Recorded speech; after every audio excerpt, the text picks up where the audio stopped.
Bismillahirrahmanirrahim. Alhamdulillahi wahdah, wassalatu wassalamu ala man la nabiyya ba'dah, wa ba'd. Alhamdulillah, pada malam hari ini Allah Subhanahu wa taala masih memudahkan kita untuk menuntut ilmu syar'i. Ketahuilah bahwasanya menuntut ilmu syar'i merupakan satu jalan menuju surga. Man salaka tariqan yaltamisu fihi ilman, barang siapa yang berjalan di suatu jalan mencari ilmu Islam, ilmu syariat Islam, fikih, akidah, tafsir dan yang lainnya, sahhalallahu lahu bihi tariqan ilal jannah. Allah Azza wa Jalla akan mudahkan jalan orang tersebut menuju surga. Dan insyaallah pada pembahasan malam hari ini kita akan membahas tentang sifatus shalah, tata cara salat, bagaimana salat yang sesuai tuntunan Nabi Muhammad sallallahu alaihi wasallam. Karena kita sudah tahu bahwasanya salat merupakan ibadah, dan ibadah tidak akan diterima oleh Allah kecuali dua syarat. Syarat pertama ikhlas, syarat kedua harus mencontoh, mengikuti Nabi Muhammad sallallahu alaihi wasallam. Pertama kita akan membahas tentang niat salat. Kemudian yang kedua tentang berdiri ketika salat 5 waktu. Kemudian takbir di dalam salat. Kemudian mengangkat kedua tangan dan bagaimana cara meletakkan kedua tangan tersebut ketika berdiri. Kemudian doa istiftah. Kemudian membaca Al-Quran ketika berdiri. Kemudian disusul ruku'. Kemudian disusul i'tidal, bangkit dari ruku'. Dan apa yang diucapkan ketika bangkit dari ruku, dan apa hukum meletakkan kedua tangan setelah ruku. Kemudian disusul sujud, kemudian duduk di antara dua sujud, kemudian berdiri atau yang kita sebut dengan duduk istirahat, ya, antara kita mau bangkit ke rakaat.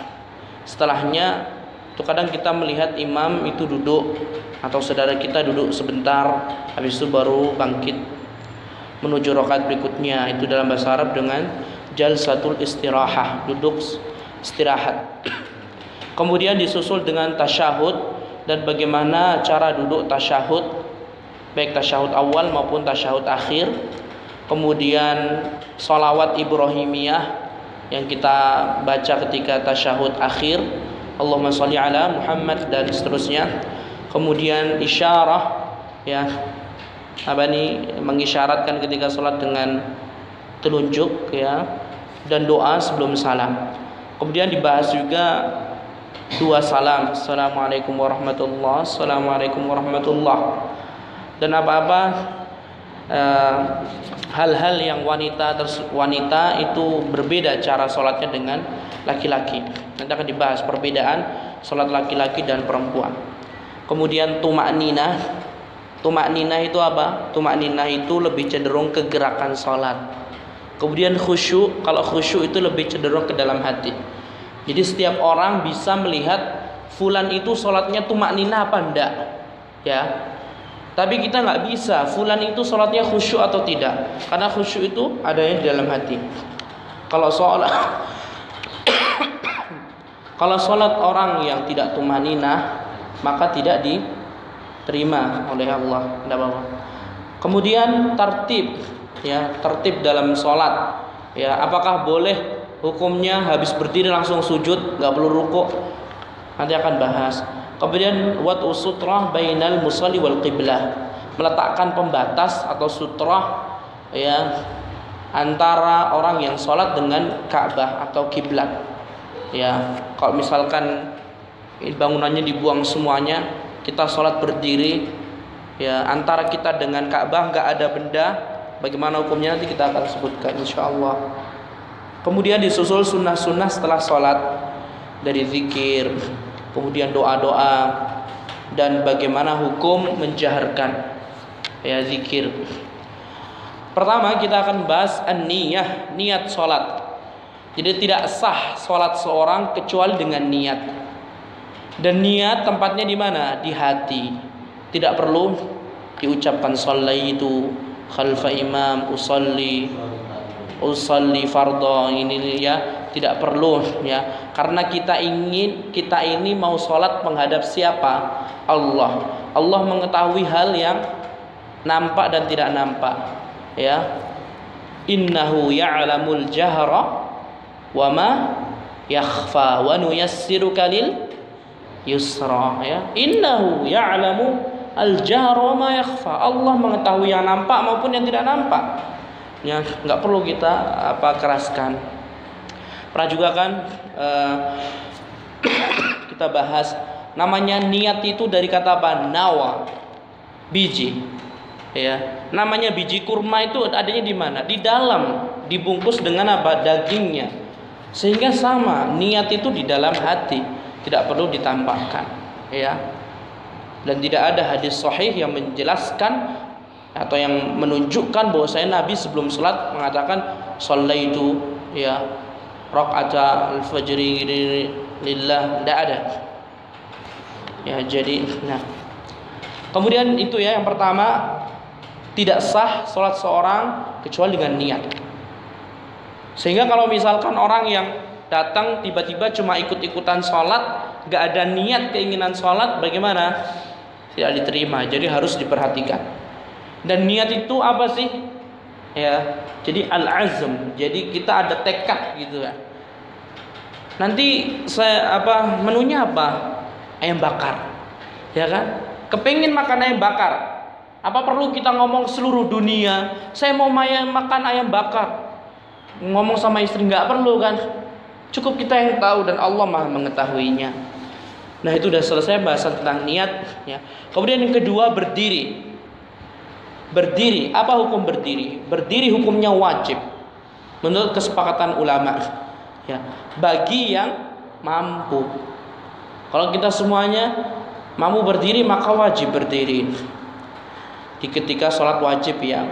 Terus bagaimana ketika sholat sunnah? Kalau sholat sunnah itu tidak wajib berdiri. Cuma pahalanya berbeda Bapak ya. Kalau sholat subuh, zuhur, asar, maghrib, isya, kita harus berdiri kalau kita mampu.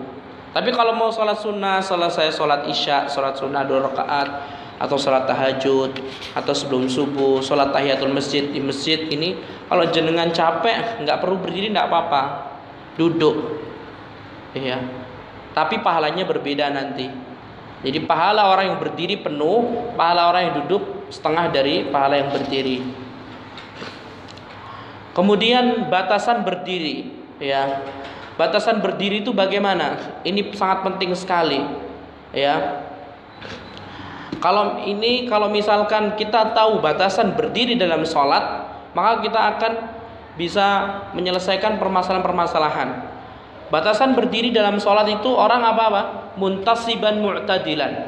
Ya, dia berdiri tegap dan dia stabil. Kalau bungkuk sedikit tidak masalah. Contoh kasusnya adalah misalkan ada orang sholat, ya. Kalau segini berapa? 180 derajat nggih Bapak ya. Kalau misalkan ruku berapa? 90 derajat, ya kan? Kalau kita ingat lagi matematika, kalau segini berapa? Lingkaran berapa derajat? 360 ya. Nah, setengah lingkaran 180.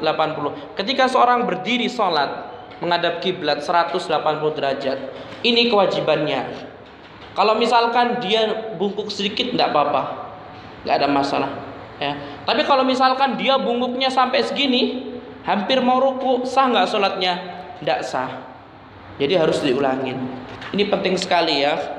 Dan ini kesepakatan imam 4 mazhab. Jadi perlu diperhatikan ya.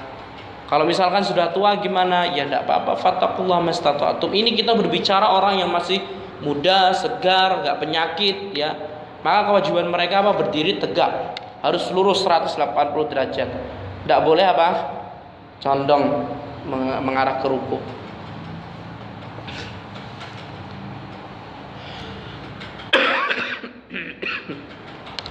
Taib. Kemudian yang berikutnya, ya, yajibul istiqlalu fil qiyam lil qadir alaihi fi salatil fardh fala yasihul qiyam idza kana mu'tamidan ala syai'in bihaitsu law uzila la saqata. Tidak boleh orang ketika berdiri bersandar. Ya, bersandar. Batasan bersandarnya apa? Jika kalau misalkan dia ditarik seolah-olah kalau misalkan bersandar ke mana? Ke tembok. Kalau misalkan temboknya dihilang, dia akan jatuh, maka itu tidak boleh. Tapi kalau cuma sekedar bersandar, misalkan ya, kan ada kan beberapa kadang kita kan bersandar kan ya Pak. Nah kalau misalkan temboknya dihancurin, kita nggak jatuh, maka nggak apa-apa. Nabi Muhammad pernah sewaktu-waktu beliau sangat gemuk sekali. Langsung sholat beliau sambil bersandar. Tapi bersandarnya apa? Nggak keterlaluan. Ya, karena berdiri harus berdiri tegak. Dan itu di sholat apa? Sholat wajib. Kalau sholat sunnah beda lagi ya. Kemudian apa hukum berdiri ketika seorang sholat di atas pesawat atau kapal? Ada yang pernah naik kapal? Apa pernah ya? Pernah. Gimana rasa naik kapal? Goyang-goyang, serem kan ya? Nah, bagaimana mau jatuh? Gimana hukumnya? Maka hukumnya berdiri semampunya. Kalau misalkan takut tenggelam, silahkan duduk. Islam mudah. Tapi ingat ya, jangan dipermudah semua ajaran Islam.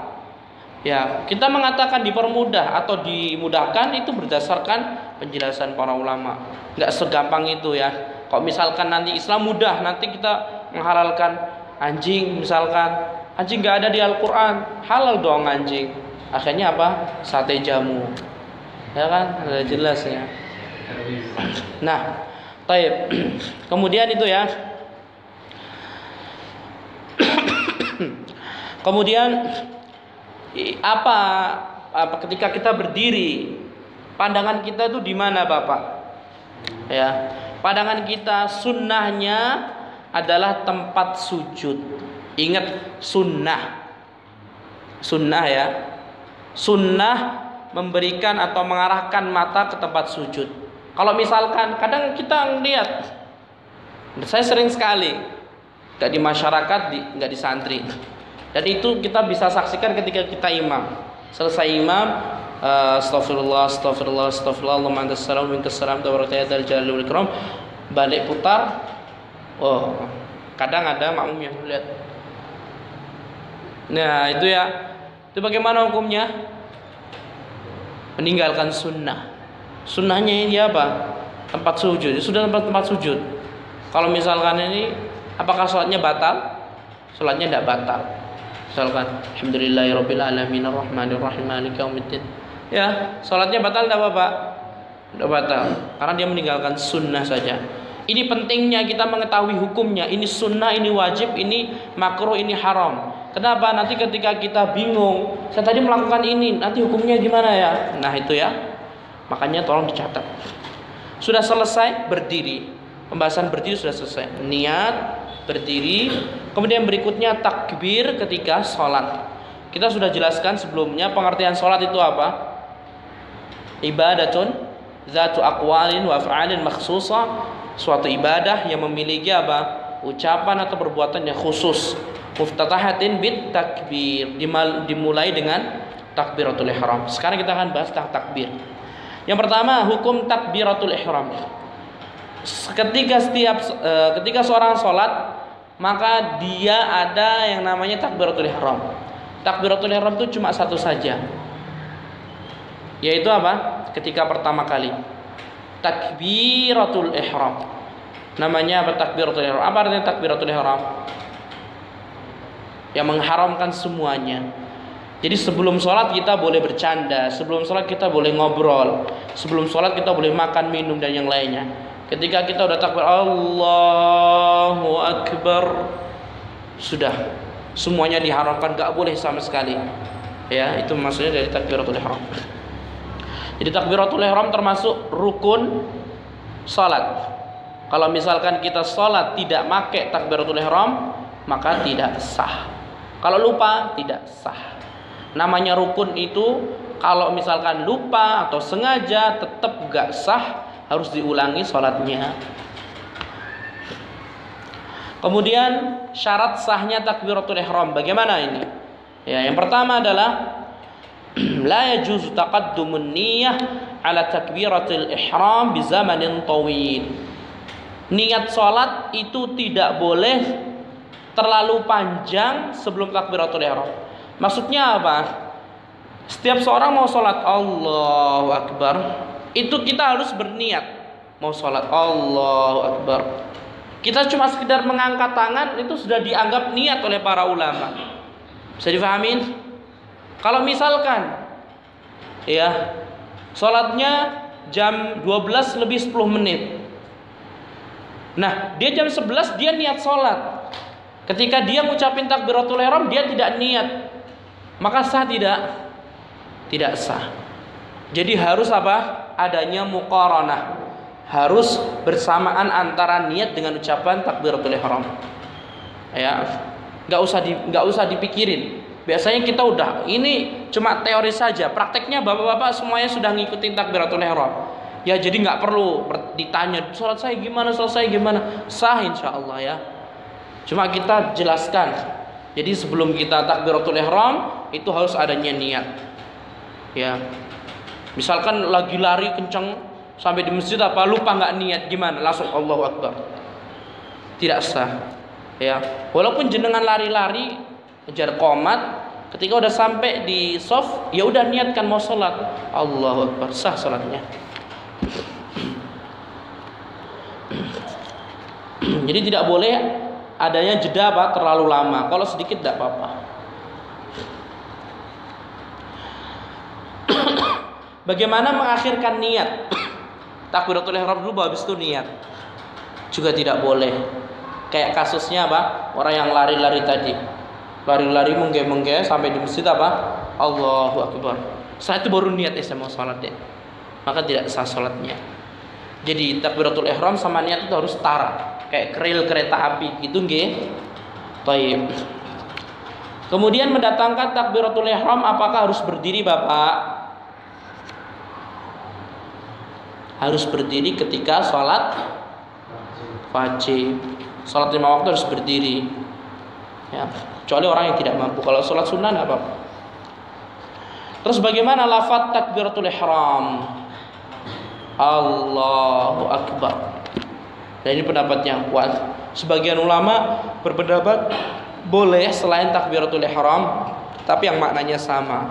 Allahu A'zam. Pernah dengar? A'zam itu artinya apa? Sama juga seperti akbar. Ya, tapi apa? Ulama tersebut membolehkan, tapi ulama yang kuat, yang jumhur tidak boleh, karena berbeda artinya. Ya. Dan ketika kita mengucapkan Allahu Akbar, kita harus memaknai apa sih arti Allahu Akbar. Nah, di antara cara khusyuk dalam sholat, ketika kita mengucapkan Allahu Akbar, ingatlah bahwasanya arti Allahu Akbar itu apa? Allah Maha Besar. Tidak ada sesuatu yang ada di muka bumi ini, di planet jagat raya dan yang lainnya yang lebih besar daripada Allah Azza wa Jalla. Ya, manusia besok di surga tingginya berapa Bapak? 30 hasta. 30 hasta tingginya. Ya, neraka itu dipegang sama 700 ikatan. Ya kayak misalkan tahu jaring ya. Kalau mau jaring buat ikan tuh, kan biasanya kan ada tarikan itu kan. Itu ada 700. Setiap satunya dipegang sama 7.000 malaikat. Besar Allah Azza wa Jalla. Ya. Kemudian bagaimana dalam hadis juga. Ini untuk khusyuk dalam sholat ya. Ingat ketika mengucapkan Allahu Akbar, Allah Maha Besar dari segalanya. Jin kalah. Apa itu jin? Malaikat Jibril aja kalah. Malaikat Jibril ciptaannya. Malaikat Jibril itu lebih besar daripada bumi. Malaikat Jibril lebih besar daripada apa? Matahari dan yang lainnya. Ya, matahari saja berapa? 1 juta lebar luas, sebesar bumi dikali-kali. Ya. Apa yang sudah kita sampaikan? Bumi ketika dilemparkan ibarat apa? Koin. Ya kan Bapak? Setelah satu koin dilemparkan ke tanah yang lapang, kemudian tanah yang lapang itu ibarat apa? Langit pertama. Baru langit pertama. Antara bumi dengan langit pertama jaraknya 500.000 tahun. Ya, bumi sama bulan itu perjalanan pakai astronot 3 hari. Ya, bumi sama matahari berapa tahun? Lihat, baru berapa tahun. Padahal apa? Bumi, kemudian apa? Mars dan yang lain-lainnya, kemudian matahari, orbitnya. Kemudian di atas lagi ada lagi. Berapa galaksi apa? Kalau kita namanya galaksi apa? Bima Sakti. Nah, Bima Sakti itu cuma sedikit. Bima Sakti itu belum masuk ke langit pertama, Bapak. Belum masuk ke langit pertama. Ya. Gitu besarnya Allah Azza wa Jalla. Nah, galaksi Bima Sakti itu yang kita saat ini ada. Ya, matahari itu ada di Bima Sakti. Kemudian planet-planet yang lainnya ada di Bima Sakti. Kemudian nanti sampingnya Bima Sakti ada galaksi. Ya, banyak galaksi. Nah, di atas galaksi itu barulah Allah, baru langit pertama. Baru habis itu langit pertama ke langit kedua berapa? 500.000 tahun lagi. Sama. Terus nanti terus sampai langit ke-7. Lihat. Betapa agungnya, betapa besarnya Allah Azza wa Jalla. Ingatlah ya. Makanya itu biar kita bisa khusyuk dalam salat. Kemudian yang berikutnya pembahasan takbir intiqal. Apa itu yang dimaksud dengan takbir intiqal? Takbir intiqal adalah ucapan takbir selain takbiratul ihram. Ketika kita mau ruku takbir enggak? Takbir. Maka itu disebut takbir intiqal. Intiqal itu artinya apa? Perpindahan. Jadi takbir yang diucapkan ketika perpindahan antara gerakan satu salat menuju gerakan yang berikutnya. Apa hukumnya takbir intiqal? Di sini para ulama berselisih pendapat. Mayoritas ulama berpendapat hukumnya sunnah. Pendapat yang kuat adalah pendapat yang wajib. Fungsinya apa? Fungsinya apa? Mengetahui ketika kita lupa, imamnya lupa. Ya. Kita mau ruku, dia bilang apa tiba-tiba imam langsung. Akhirnya kita ruku semuanya. Selesai sholat apa? Wah, kisruh bingung. Imamnya enggak sholat, imamnya enggak. Saya cuma nyalahkan imam. Ya. Enggak mau negur, enggak mau subhanallah. Masa satu jamaah lupa semuanya. Imam langsung ruku, semuanya langsung ruku. Gimana hukumnya? Nah, kalau mayoritas ulama hukumnya apa? Sunnah. Ketika sunnah apa? Enggak perlu diganti sholatnya. Itu pentingnya kita mengetahui hukumnya. Dah. Kemudian yang berikutnya meletakkan kedua tangan dan bagaimana sifat meletakkan kedua tangan ketika sholat. Jadi bagaimana? Yang pertama, apa hukum mengangkat kedua tangan ketika takbiratul ihram? Hukumnya sunnah. Jadi kalau misalkan kita ini cuma bilang Allahu Akbar, sah tidak sholatnya? Sah. Sunnahnya apa? Mengangkat kedua tangan. Allahu Akbar, mengangkat kedua tangan itu hukumnya sunnah. Itu yang penting sekali. Kemudian mengangkat kedua tangan ya ketika ruku atau bangkit dari ruku, apa hukumnya? Juga sama, hukumnya sunnah. Jadi Allahu Akbar, Allahumma ba'id baini wa baina khataaya, sunnah kan? Habis itu mau ruku Allahu Akbar, angkat tangan, hukumnya apa? Sunnah. Ketika sami Allahu liman hamidah, hukumnya apa? Sunnah juga. Ya, 3 mengangkat tangan hukumnya sunnah. Ya, mengangkat kedua tangan ketika sholat, ketika berdiri atau hendak bangun dari ruku hukumnya sunnah. Maka disunnahkan mengangkat kedua tangan juga ya ketika bangun dari tasyahud awal. Berarti ada berapa? 4 mumtaz. Ya, ada 4. Yang pertama apa? Ketika takbiratul ihram Allahu Akbar. Yang kedua mau ruku Allahu Akbar. Yang ketiga sami Allahu liman hamidah. Yang keempat ketika udah tasyahud pertama mau bangkit maka sunnahnya mengangkat kedua tangan. Kemudian bagaimana caranya, sifatnya bagaimana? Yusannu raf'ul yadaini ila mankibaini au ilal udhunain. Sunnahnya mengangkat kedua tangan itu sampai mana? Pundak atau telinga. Nah, milih ya. Allahu Akbar atau Allahu Akbar, silahkan. Yaitu hukumnya sunnah saja. Kemudian setelah itu meletakkan tangan ya ketika berdiri, bagaimana hukumnya ya?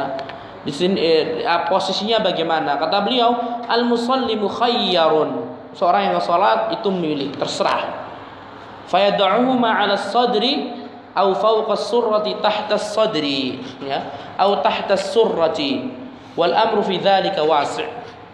Intinya kapanpun mau meletakkan dimanapun itu silahkan. Mau Allahu Akbar taruh sini, tidak apa-apa. Allahu Akbar di atas perut, tidak apa-apa. Di atas pusar, tidak apa-apa. Di bawah pusar juga tidak apa-apa. Itu hukumnya apa? Bukan sunnah. Terserah, bebas lah. Nah, kenapa?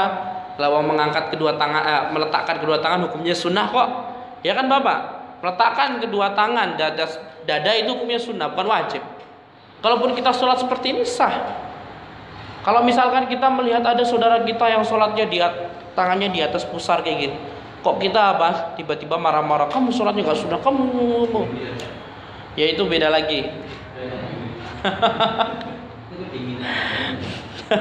Makanya di sini yusannu wat'ul yumna 'alal yusra, ya, disunahkan meletakkan kedua tangannya di atas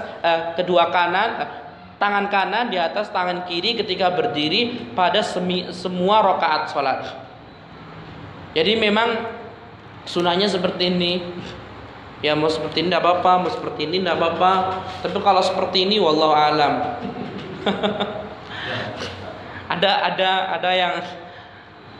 Ada ulama nanti yang membahas tentang hari raya itu. Fasholli li rabbika wanhar. Dengan kalau mayoritas ulama di sini wanhar di sini maksudnya apa? Sembelih. Jadi Idul Adha. Tapi ada sebagian bukan, maksudnya di sini bukan Idul Adha. Tapi apa? Wanhar, nahar di sini. Sehingga ketika kita sholat meletakkan apa? Fasholli, maka sholatlah wanhar dan letakkan tanganmu di atas. Sehingga ketika sholat gini. Pernah melihat orang seperti ini Bapak? Allahu Akbar. Pernah lihat enggak? Nah, karena dia pendapatnya apa? Namanya har itu apa? Wanhar, nahar. Itu yang di sini loh. Jadi ada rongga sini, kayak ada rongga itu dia di sini nih. Nah, itu disebut nahar. Ya, sehingga onta itu kalau disembelih itu apa? Bukan disembelih seperti ini. Pakai apa? Apa ini? Tombak. Pakai tombak ditaruh di sininya. Ya. Maka orang tadi itu pemahaman yang salah. Baik, itu ya. Jadi kapanpun mau ini jangan terlalu apa? Berini. Kalau jenengan lihat orang-orang Arab Saudi, ulama-ulama sana, sholatnya mereka nggak seperti ini. Sholatnya di sini. Bahkan sebagian ulama ini ya berpendapat kalau kita sholat seperti ini, kita tidak akan lurus shafnya. Rasulullah memerintahkan bahu ke bahu itu nempel. Coba kalau jenengan seperti ini, yang kena apa? Siku sama siku. Ya enggak? Coba kalau jenengan seperti ini, ininya rata, sehingga bisa. Ya itu ya, sebagian ulama. Ya enggak, Mas Santa? Insyaallah. Baik. Sudah selesai pembahasan tentang dua tangan. Kemudian doa istiftah. Apa hukum doa istiftah?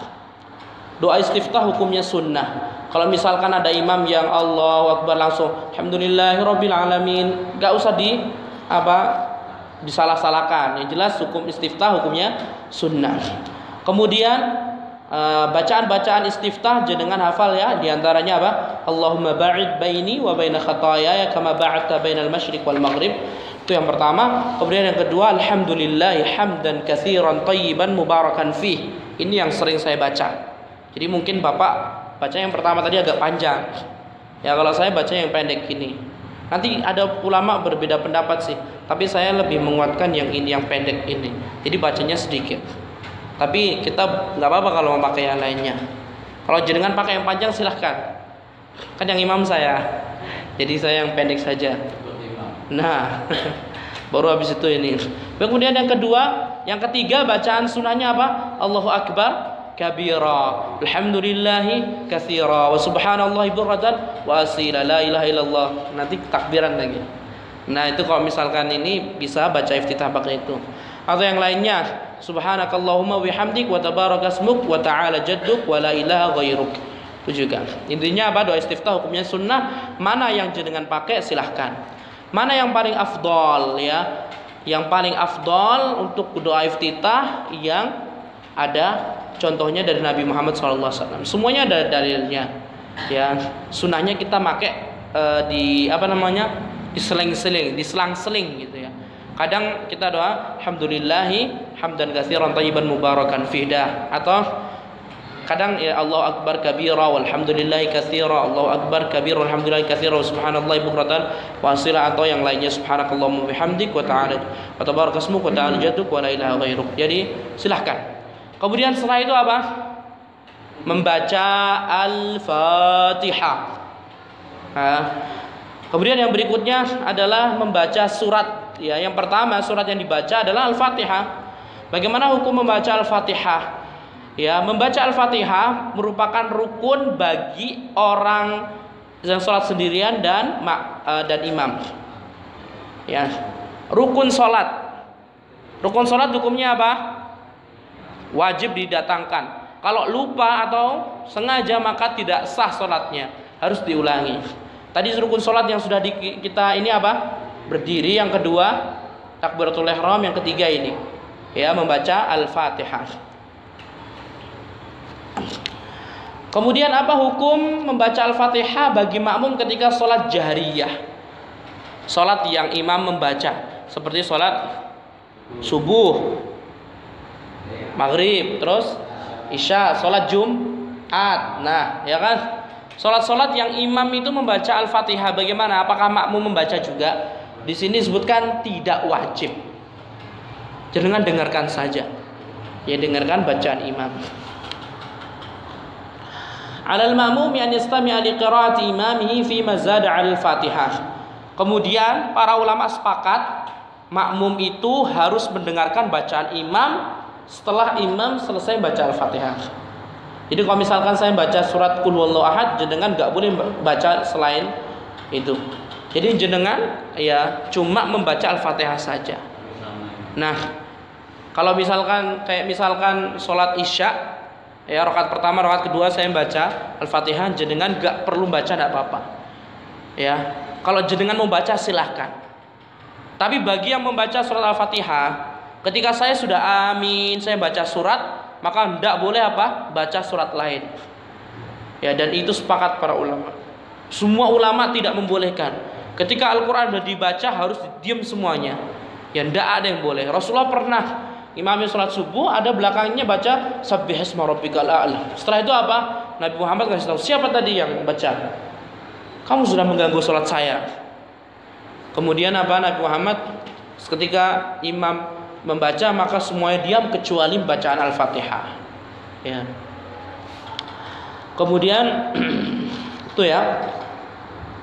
Apa hukum berapa ayat Al-Fatihah, Bapak? Al-Fatihah itu ada 7 ayat. Sepakat semuanya. Ini yang dijadikan permasalahan.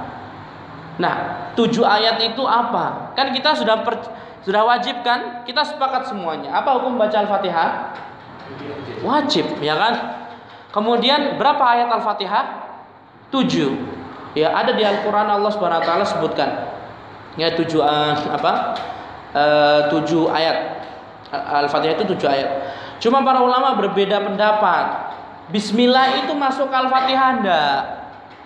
Ulama yang berpendapat Bismillah itu masuk ke Al-Fatihah, maka ketika sholat harus diucapkan Bismillahirrahmanirrahim, Alhamdulillahirabbil alamin. Ya, kalau orang yang mengucapkan Al-Fatihah Bismillah, berarti dia beranggapan Bismillah termasuk apa? Fatihah.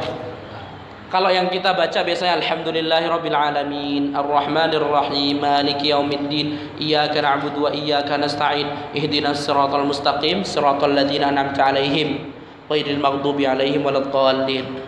Itu pendapatnya mayoritas ulama. Ya, kalau Al-Qur'an kita baca ini apa? Yang ayat terakhir itu jadiin satu panjang. Ya, nanti banyak pembahasan. Yang jelas adalah bismillah itu bukan termasuk Al-Fatihah, itu menurut pendapat mayoritas ulama, kecuali mazhab Imam Syafi'i. Sehingga Imam Syafi'i berpendapat apa? Dijaharkan, diucapkan bismillahirrahmanirrahim. Tapi mayoritas ulama apa? Tidak perlu bismillahirrahmanirrahim. Di antara dalilnya masih ingat gak dulu bapak saya sudah sebutkan.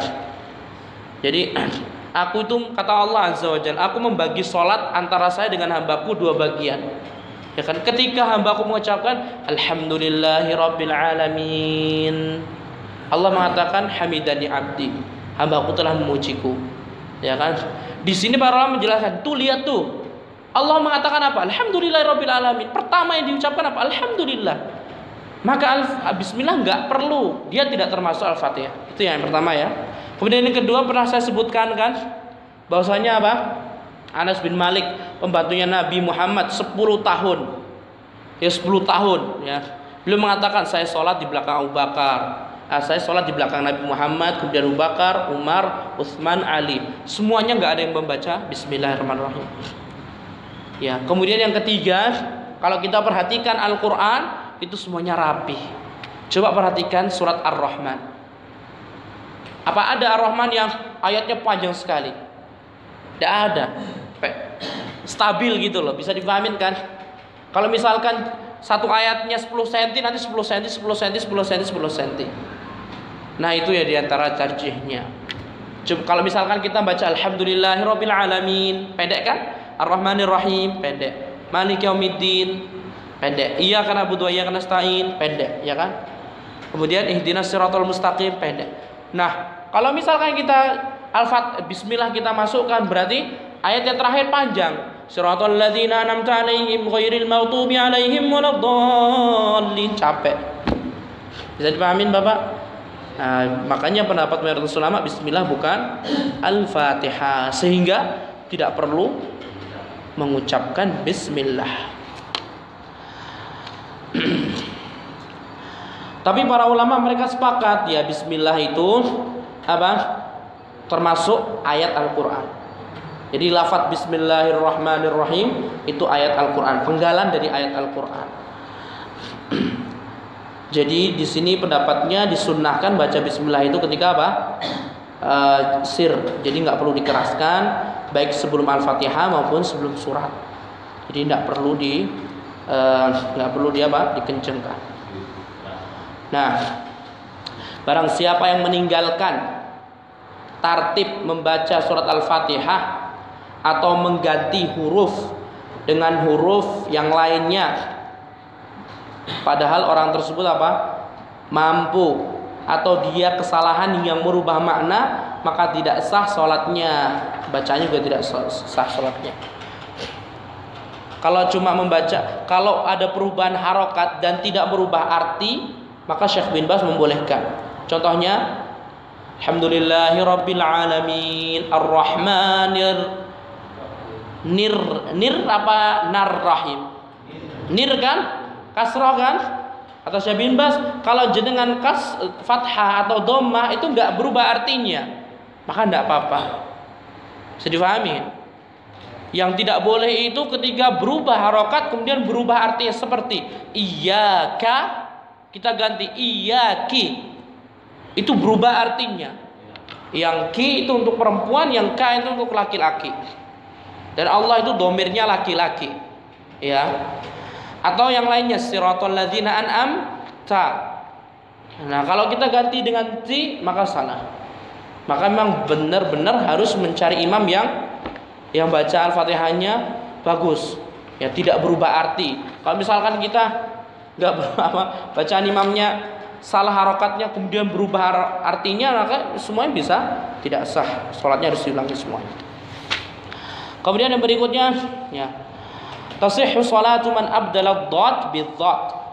Boleh ya kita sholat di belakang imam yang salah membaca dhad dengan dha.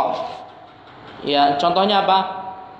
Ghairil maghdubi alaihim waladhdha. Kalau dot itu kan temannya sod. Kalau zo itu temannya to. Ya kan? Abaca saja hakhoda sampai itu ya. Sod dot. Ya kan? Kalau kita ghairil maghdubi alaihim waladdo, aslinya kan do. Tapi kalau misalnya kita ganti ghairil maghdubi alaihim waladzallin, boleh enggak? Enggak apa-apa. Ya, dot sama dot itu susah. Ya. Dot itu nanti kembali lagi belajar tahsin. Makanya dari situ para ulama berselisih pendapat. Sebagian ulama enggak boleh belajar bahasa Arab dulu. Harus Al-Quran dulu, tahsin diperbaiki. Sebagian ulama nggak perlu bahasa Arab dulu, ya itu perselisihan yang ma'ruf. Ya, sebagian apa faedahnya bahasa Arab? Ntar Al-Quran dulu, benar-benar di ini kan, terutama Al-Fatihah. Jadi biar nggak salah. Ya, wallahu a'lam nanti. Kemudian berikutnya, mengulangi Al-Fatihah tanpa nggak ada sebabnya tapi ngulangin. Alhamdulillahirabbil alamin arrahmanir rahim. Terus sampai amin diulangi lagi. Alhamdulillahirabbil alamin arrahmanir rahim. Atau misalkan alhamdulillahirabbil alamin, alhamdulillahirabbil alamin, alhamdulillahirabbil alamin arrahmanir rahim maliki yaumiddin, maliki yaumiddin. Diulang-ulang. Gimana hukumnya? Tidak ada sunnahnya, tidak boleh. Ya kecuali memang ada sebabnya, misalkan alhamdulillahirabbil alamin apa keluar apa ya kan, akhirnya diulangi lagi lah, enggak apa-apa. Kemudian yang berikutnya, la yushtaratu an yusmi'a nafsahu. Tidak ada syaratnya ketika seorang baca Al-Fatihah kita harus mendengarkan, sehingga sah sholat orang yang cuma ummi. Ya kan? Cuma gerakan lisan saja sudah sah sholatnya. Sehingga apa? Nggak perlu kita baca Al-Fatihah semuanya kencang. Sini kencang. Pernah kan saya sebutkan Rasulullah marah itu kan. Orang yang satu bacanya keras, yang satu bacanya keras. Akhirnya Nabi Muhammad mengatakan apa? Setiap kalian itu apa? Bermunajat kepada Allah. Jangan mengangkat ini yang ini kencang-kencang ya. Sehingga saling apa? Bersautan. Jadi tidak ada syaratnya Al-Fatihah itu didengarkan dengan sendiri. Apabila seorang yang tidak bisa membaca dan tidak bisa menulis ya, maka sholatnya sah jika dia tidak mampu mempelajarinya. Ini kasus orang yang sudah tua. Jadi bapak-bapak yang sudah tua, yang umurnya sudah 70 atau 80, bahkan dia sudah tidak bisa belajar, dia tidak bisa apa? Tidak bisa belajar, tidak bisa membaca, ya sudah nggak punya kemampuan. Sholat jenengan sholat nggak apa-apa, sah. Nggak baca Al-Fatihah, sah sholatnya. Makanya ini mungkin diantara hikmah. Pernah nggak kita berpikir, kenapa kok rakaat pertama, rakaat kedua sholat subuh sama sholat maghrib, sholat isya dibacakan Al-Fatihah? Karena secara tidak langsung apa? Ini juga faedahnya untuk sholat berjamaah, biar melatih lama-lama kita hafal. Kan ada beberapa bapak atau ibu-ibu itu apa? Dia hafal surat, bahkan dia nggak bisa baca Al-Quran, dia nggak, tapi dengan sering apa? Mendengar imam, kemudian ini akhirnya bisa hafal. Ya. Jadi itu ya. Tapi syaratnya harus dipelajari. Ya, harus dipelajari. Kalau udah nggak bisa belajar ya silahkan. Jadi barang siapa yang tidak mampu membaca Al-Fatihah, maka baginya membaca 7 ayat selain Al-Fatihah kalau dia mampu. Kalau tidak bisa apa? Zikir. Pernah kan saya bilang kan, sholat aja Bapak. Kalau nggak hafal tidak apa-apa, sholat ikut di masjid. Ya kalau nggak bisa ya subhanallah, tidak apa-apa. Ya dengan sambil belajar. Kemudian apa hukum amin? Waladhdallin, amin. Apa hukumnya amin Bapak? Hukumnya sunnah. Kalau imam nggak pakai amin ya jangan jangan di ini kan. Jadi amin itu hukumnya sunnah muakkadah. Kemudian setelah itu Al-Fatihah sudah selesai. Kemudian pembahasan tentang surat. Apa hukum membaca surat setelah bacaan amin? Hukumnya apa? Sunnah. Ya kan sudah saya pernah bilang kan, ya. Pada 2 rakaat subuh, kemudian 2 rakaat pertama min baqiyatis shalawatil mafruḍah. Jadi itu sunnahnya. Jadi membaca surat setelah Al-Fatihah maka itu hukumnya sunnah, walaupun sholat maghrib atau sholat isya. Kemudian, nah ini yang perlu diperhatikan nih, yang ngimami khususnya. Kalau ketika sholat subuh apa yang disunnahkan? Bacaan apa yang disunnahkan? Bacaannya adalah surat-surat yang panjang, ya, tiwal mufassal. Tiwal mufassal, ya. Berarti dari mulai surat Qaf sampai surat An-Naba. Kalau jenengan sholat, imamin sholat subuh, ingat ya, berbicara tentang sunnah. Setiap kali kita mengamalkan sunnah Nabi, semakin dekat kita dengan Nabi Muhammad, semakin banyak pahalanya. Ya, kalau sholat subuh itu sunnahnya surat Qaf sampai surat An-Naba.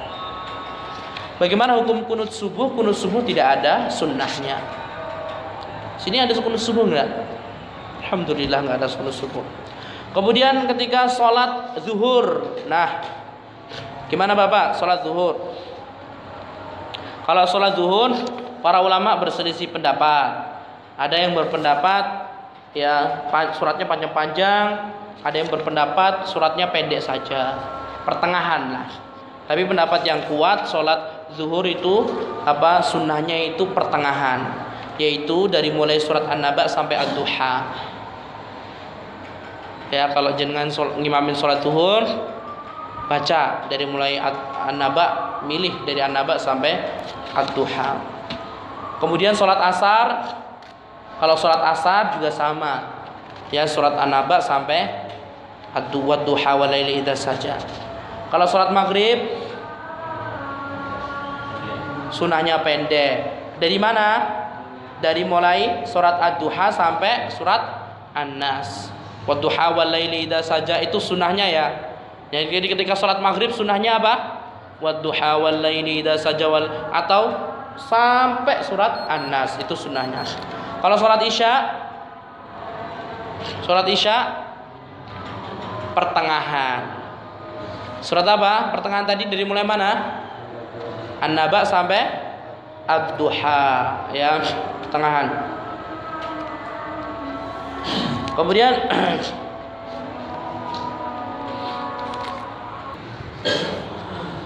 Kemudian pembahasan yang berikutnya, hukum-hukum yang berkenaan tentang bacaan dalam sholat. Yang pertama, tidak boleh membaca surat Al-Quran dengan selain bahasa Arab. Jadi kalau misalkan kita sholat, setelah Al-Fatihah kita ucapin amin. Kalau misalkan kita membaca terjemahannya maka tidak sah. Jadi harus bahasa Arab. Kemudian yang kedua, ya, kesalahan selain Al-Fatihah itu tidak apa-apa, walaupun merubah arti. Yang tidak boleh itu khusus dari Al-Fatihah, karena Rasulullah bersabda, la sholata, tidak ada sholat atau sholat tidak akan sah illa bi Fatihatil Kitab, kecuali dengan Al-Fatihah. Kalau jenengan baca surat Qul huwallahu ahad bolak-balik, atau misalkan imamnya cuma Al-Fatihah saja yang bagus, kemudian bacaan suratnya keteteran semuanya dan gak ada yang lainnya yang lebih bagus dari dia, maka tidak apa-apa, sholatnya sah. Kemudian yang berikutnya, ya, sunnahnya surat itu apa? Ngurut. Ya, kalau misalkan Ad-Duha habis itu Al-Insyirah. Kalau surat An-Nas habis itu udah habis.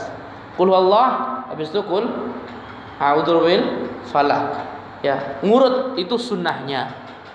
Kalau mau pecel-pecel enggak apa-apa. Misalnya rakaat pertama kayak tadi rakaat pertama apa?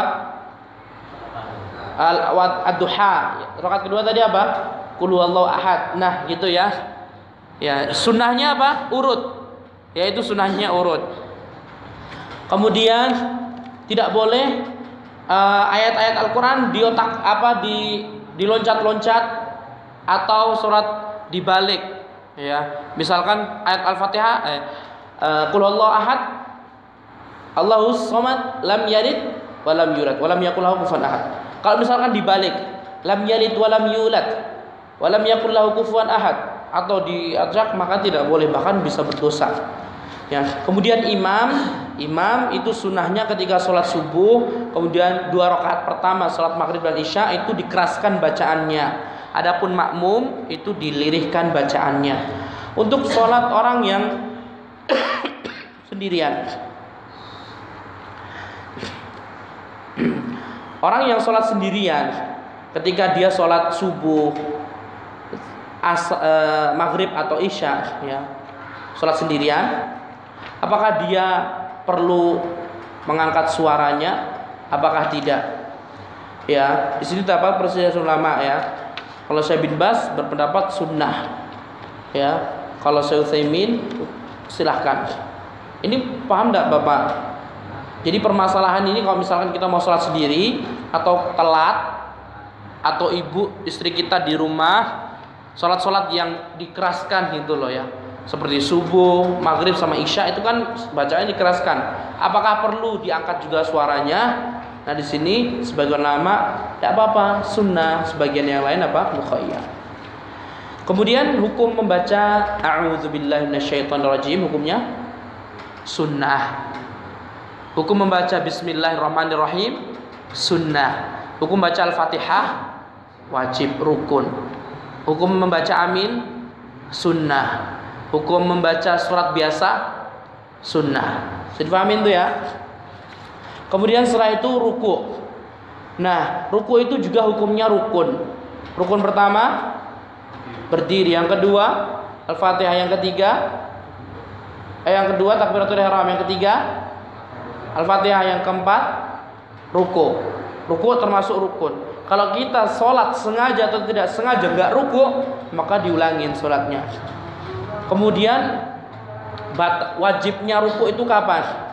Wajibnya ruku itu al-inhina. Inhina itu apa? Inhina itu kan tadi berdiri berapa? 180 derajat ya. Inhina itu adalah membungkuk. Ya, membungkuk sedikit walaupun tidak sampai berapa? 90 derajat ya. Di sini Bapak ya. Nah, ini berarti 90 derajat. Kalau kita biasanya rukuknya berapa? 90 derajat kan? Coba kalau jangan rukuk, biasanya kan jadi kayak apa nih? Seperti ini kan ya rukuknya. Nah, cukup cuma inhina enggak apa-apa. Asalkan apa? Tangan itu bisa megang lutut. Itu qadrul mujzi. Ya, qadru al-mujzi yang dibilang sah. Kalau mau sunnah, sunnahnya 90 derajat. Ini sunnahnya seperti ini, tapi sah seperti ini sah. Ya, ini sering kita dapatin di Arab Saudi. Dan ini juga perhatikan, Rasulullah SAW melarang inhina. Kita membungkuk kepada orang yang lebih tua itu ada larangannya. Ini sering banget ketika anak muda apa? Ketika mau izin, tik. Ya kan Bapak? Coba. Sudah dengan perkataannya bagus saja, permisi Pak, ini. Dah. Itu ada larangannya di dalam Al-Qur'an, di dalam hadis. Nah, Rasulullah SAW anil inhina. Rasulullah melarang membungkuk. Bukan maksudnya membungkuk itu apa? 90 derajat, bukan. Sekedar membungkuk maka itu dilarang. Bagaimana dengan salaman nanti? Kalau salaman sama orang tua enggak apa-apa. Ya, misalkan saya salaman sama orang tua saya, bapak atau ibu, yang mencium tangannya enggak apa-apa. Tapi kalau misalkan kita mencium tangan sampai membungkuk, nah itu yang dikhawatirkan. Sungkeman. Nah, sungkeman ketika hari raya itu juga apa? Termasuk larangannya. Baik, lanjutan. Kemudian yang berikutnya sifat ruku. Itu pembahasannya Ustaz Iqmal ya. Nanti jenengan bisa tanyakan Ustaz Iqmal. Benar tak seperti ini? Ini yang sudah dijelaskan. Rasulullah bersabda seperti ini. Apa hukumnya membungkuk kepada orang lain? Kemudian yang berikutnya, bagaimana tata caranya? Tata caranya tangannya dipegang di lutut, kemudian apa? Dibegarkan. Apa nih? Begarkan ya. Jadi jangan seperti ini kalau ruku. Ya, intinya jangan digenggam lah. Harus seperti ini ya. Jadi ininya dipegang. Ininya. Baik. Kemudian kepalanya tidak dongak, tidak ke bawah. Intinya apa? Betul-betul 90 derajat. Kemudian apa hukum tasbih? Hukum subhana rabbiyal a'la, subhana rabbiyal azim. Hukumnya juga sama seperti takbiratul ihram atau takbir. Tadi kan saya sebutkan takbir. Apa hukum takbir? Selain takbiratul ihram, para ulama berselisih pendapat. Ada yang mengatakan wajib, ada yang mengatakan sunnah. Fungsinya apa? Nanti ketika lupa. Ini sama juga Bapak. Di sini kalau mayoritas ulama hukumnya sunnah. Sehingga kalau jenengan lupa, jenengan nanya, Ustaz saya tadi ruku tapi saya nggak baca subhana rabbiyal azim. Bagaimana hukumnya? Sah. Kalau menurut kebanyakan ulama, sah hukumnya. Kenapa? Karena subhana rabbiyal azim itu apa? Sunnah. Nah, ini pentingnya belajar fikih. Ya. Walaupun sebagian ulama yang lainnya apa? Mewajibkan. Tapi yang pendapat yang kuat wajib. Kemudian lanjut dulu Bapak. Nanti kita ini kan. Kemudian yang berikutnya zikir-zikir, adapun zikirnya apa? Banyak banget, di antaranya subhana rabbiyal azim, kemudian subuhun quddusun rabbul malaikati warruh, subhanakallahumma rabbana wa bihamdika allahumma ighfir firli, atau yang lainnya. Taib, mungkin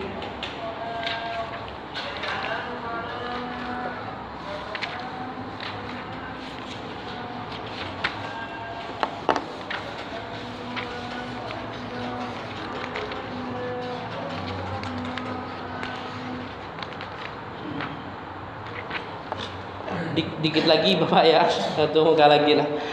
Pembahasan setelah ruku apa? Takbir. Apa hukum takbir dari ruku? Sunnah. Nah, ketika berdiri namanya kita sebut dengan i'tidal. Apa itu i'tidal? I'tidal itu apa? Berdiri setelah ruku. Hukumnya apa? Rukun. Tambah. Berarti rukun keberapa? Kelima. Jadi itu hukumnya rukun. Kalau misalkan habis ruku langsung sujud, gimana? Tidak sah, harus ngulangin sholatnya. Paham Bapak ya? Taib, yang berikutnya hukum sami'allahu liman hamidah rabbana lakal hamd atau rabbana walakal hamd. Hukumnya apa? Di sini para ulama berselisih pendapat. Kayak mayoritas ulama hukumnya sunnah. Ya. Kalau mayoritas ulama itu mudah banget ya.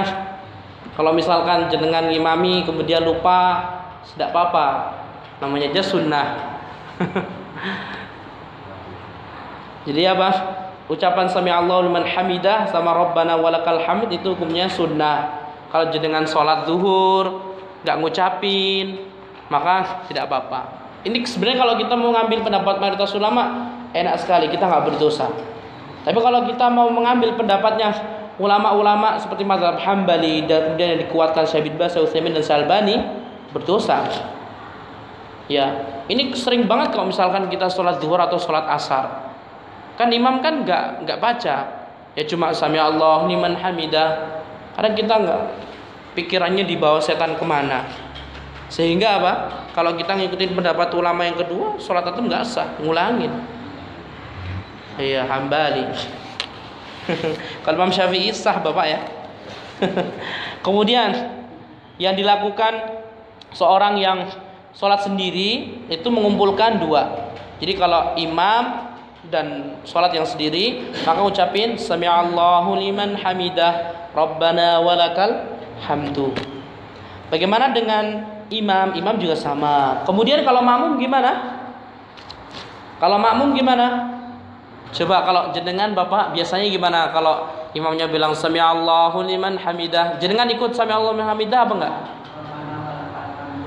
Cuma itu saja. Nah, itu betul ya. Jadi cukup dengan apa? Rabbana walakal hamdu, dan ini mayoritas ulama. Jadi nggak perlu ngulangin lagi sami'allahu liman hamidah nanti sami'allahu liman hamidah. Kalau di Mekah Madinah Bapak ya, sami'allahu liman hamidah, nanti ada yang nirukan Rabbana walakal hamd.